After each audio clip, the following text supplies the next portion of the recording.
दिखा चालू कर दिया।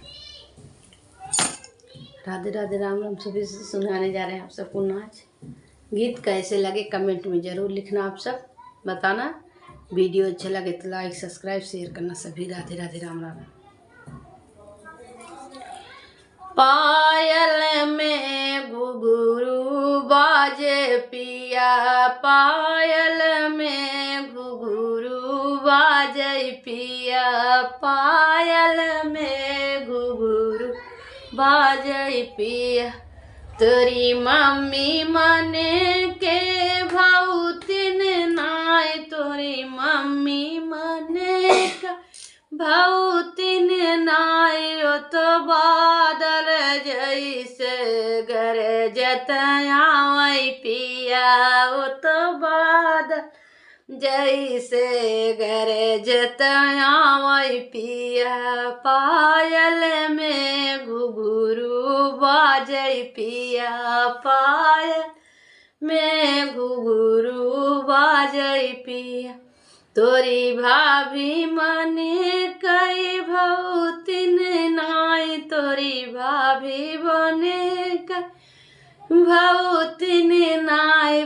फूटी थाली जैसे जनकत आवै पिया, फूटी थाली जैसे झनकत आवै पिया। पायल में घुघरू बाजे पिया, पायल में घुघरू बाजे पिया।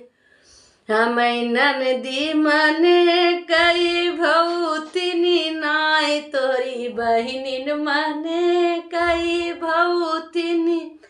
बिच्छू जैसे डंकत आवै पिया, बिच्छू जैसे डंसत आवै पिया। तो बिच्छू जैसे डंसत आवै पिया। पायल में घुघरू बाजै पिया, पायल में घुघरू बाजै पिया। तोरे भैया मने के भौतिन नाय, तोरा भैया मने भौतिन नाय। बिजुली जैसे तड़कत आवै पिया, बिजुली जैसे चमकत आवै पिया।